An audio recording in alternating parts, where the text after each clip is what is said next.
Oh, hey there. So recently I was watching a video called Deus Ex dropping red pills, and it was mostly just some fucking garbage about globalism or something. I don't really know, David Rockefeller, whatever. But, I started to dig a little deeper. I wanted to know if some of the things in the game were actually true. I actually found some interesting stuff.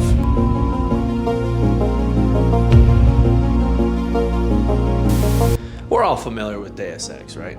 Like, I don't really have to tell you much about it. It's the game that invented immersive sims, really pushed that genre over the edge.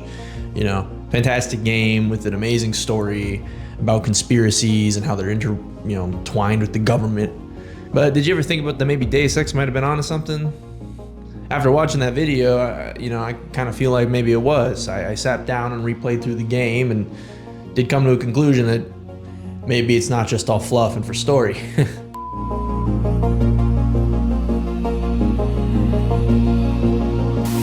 Don't forget, it was the NSF that C4'd the statue in the first place. UNATCO's here to put the pieces back together.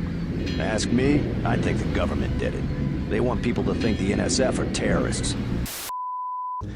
Now, a little commonly known fact about Deus Ex is that in the skyline of New York City in the first level, there's no Twin Towers, right? And they gave an in-game, explanation that it was because of a terrorist attack. But the actual truth is they didn't have enough RAM to actually, they wanted to save space, so they didn't actually include it on the skyline. That's neither here nor there.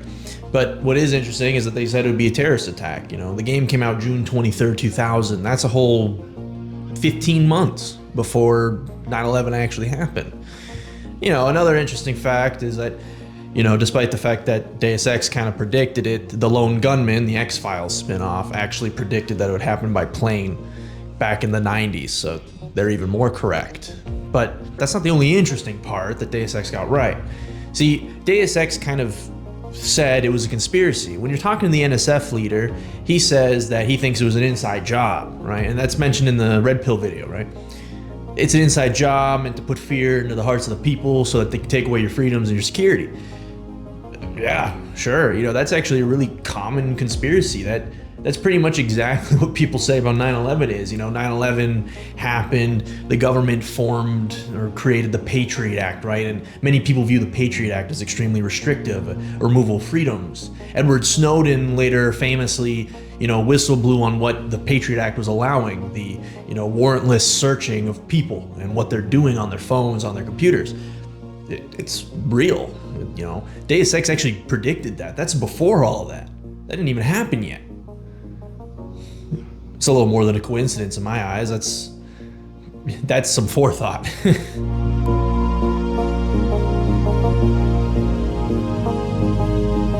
The entire executive branch is handpicked. 19 of the last 23 U.S. presidents have been members of the Trilateral Commission. The Trilateral Commission is financed by the Rockefellers and the Rothschilds. In the game, when you're interrogating the NSF leader, he also mentions that the previous 19 presidents were hand-selected by the Trilateral Commission. Now, while the Trilateral Commission is a real commission, is it that mysterious? Does it really have 19 past presidents? The answer is no. No. But the Trilateral Commission does actually have a lot of notable members, like way more than I thought. There's a whole Wikipedia page about it. But what does that mean, right? It was founded by David Rockefeller, a name that comes up often in Deus Ex, repeatedly so, actually. It's talking about the whole globalism thing, right? Like a group of bankers and intellectual elites are going to control everything, and nations are simply going to be somewhat of a guise for that, right? And that's Deus Ex's theme. That's its story underneath it. Majestic 12 and the Illuminati run everything. Now, again, Trilateral Commission, really, some notable members include George H.W. Bush, President Carter, Anthony Blinken, who's the current U.S. Secretary of State, and a bunch of other bozos that are equally famous, right?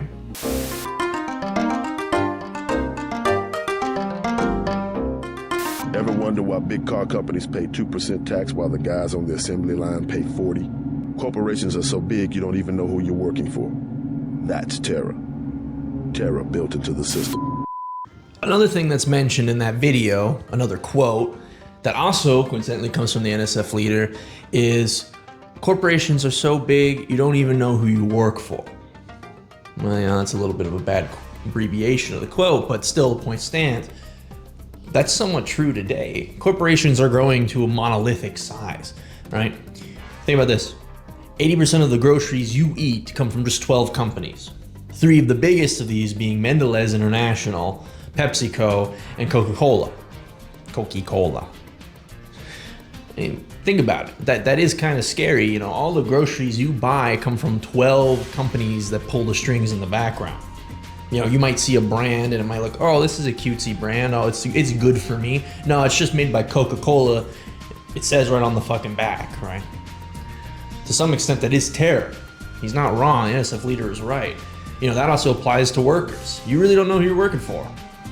And that gets even more worrying when you look at big, large asset companies like BlackRock and Fidelity. BlackRock and Fidelity together own hundreds of thousands to millions of assets and just incredible amount of money. They control strings just by throwing money around. They can say, oh, well, I'll lend you this $10 billion for your company if you do these things and follow these criteria when you make your business. That's not a conspiracy anymore. That's just true. There are these large monolithic companies that actually do control everything you do and what you have access to. It's not even fake. Was that the case back in the 2000s, back in 1999 when Deus Ex was being made? Yes. Less so than today, though. Still scary nonetheless.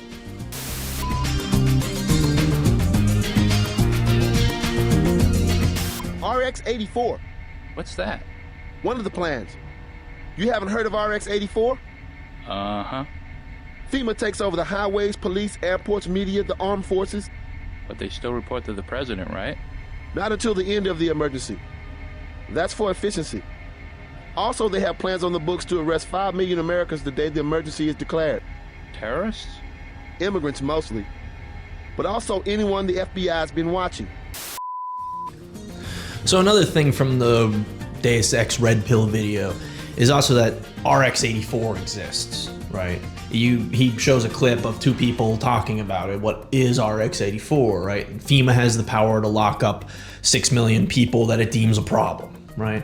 And I was like, that doesn't seem really true. Well, turns out it is. RX-84 is a real order. It's been around since the 70s. And in the 70s, it actually only included a list of about 600,000 people.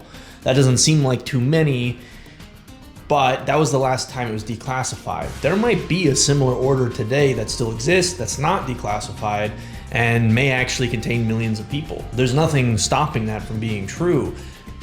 With population growth and how it is today, there's nothing to say that that isn't unlikely.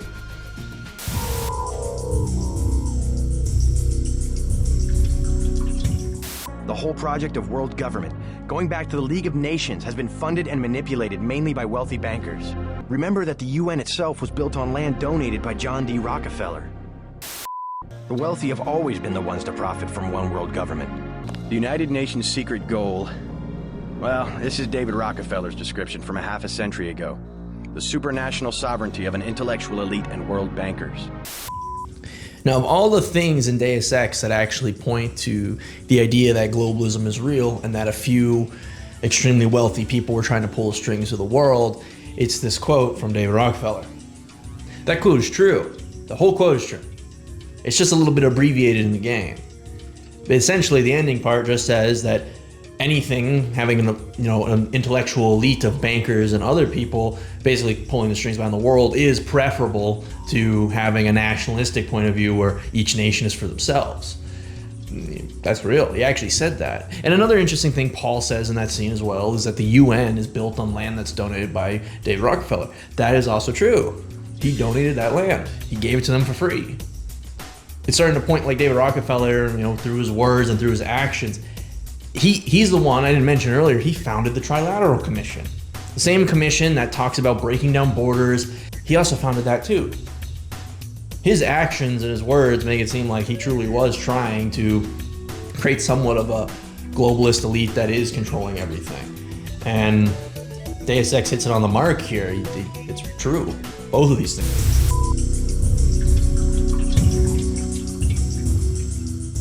I think the government made the plague on purpose to get rid of the population growth.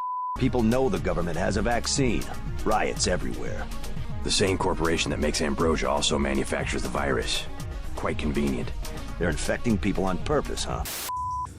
All right, to start for this one, I'm just gonna say that I don't personally believe this one, but it's just an interesting parallel to draw because this conspiracy theory didn't exist back then.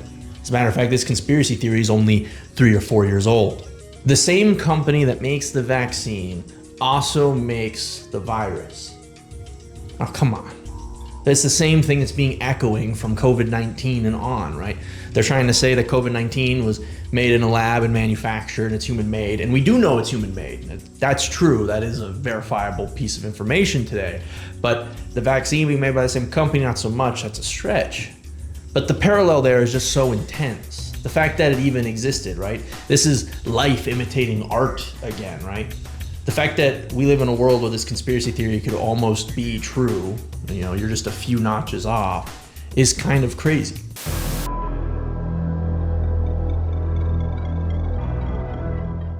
Executive Order 109090. It lets us take over all modes of transportation. FEMA can do that? If the President declares an emergency, Executive Order 109095, we can take over the media.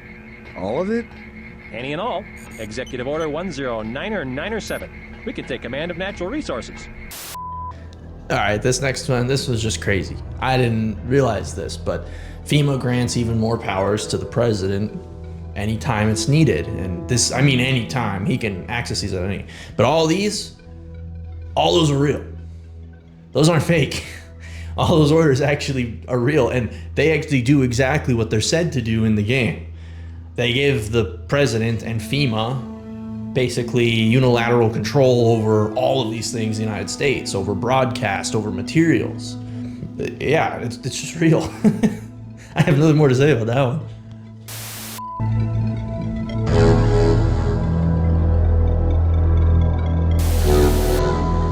So at the end of the day, what was Deus Ex really trying to tell us? Was it really trying to warn us about all these conspiracy theories that weren't true for 20 years? Probably not. I think it was just using conspiracy theories that were available at the time as good fodder for a good story, right? But I do think Deus Ex was trying to tell us two things at least. It was definitely trying to tell us that we should be weary about becoming reliant on technology. Obviously, it saw the world was changing, and it saw that advancements in technology would continue to grow and grow. You know, it would outpace us at some point. It also had the thought to show an intelligent AI that truly had malice towards humans. It also bothered to show, you know, the indiscriminate surveillance that comes with advancements in technology. Not too unfamiliar with what we have today. You know, now we have AIs tracking you in stores to make sure you're not shoplifting. You know, there is indiscriminate surveillance. But it was really trying to tell us not to be so dependent on technology, that it's a hole we can't ever crawl out of. And they showed that at the end of the first Deus Ex by having really the only good option be total societal collapse. You destroy everything. You make computers stop working. That's the only way to ensure that humans have a fresh start and that they don't make the mistakes of yesterday. But it was also trying to tell us one additional thing. That we shouldn't keep trading away our privacy and other bits and bobs about our personal lives for the idea of security. Because at the end of the day, it's not really security. We're not more secure. All we lost was our privacy. And the scariest part is that's true today. You know, the Patriot Act is real, and it unfortunately did strip Americans of a lot of their rights to privacy. Edward Snowden proved as much. And we all willingly traded it away because we thought we'd be safer. In reality, all we got was the shitty TSA line. I fucking hate the TSA. But that's really what it was trying to tell us. It was trying to tell us those two things. And we've ignored its advice. We're never able to return to yesterday. We can't turn off computers today and enjoy an easy life. It's not gonna ever happen. And we can never regain the rights we lost by trading them for privacy or for security. We can't get it back. The scariest part about Deus Ex and its story was that the best sequel we ever got was just real life.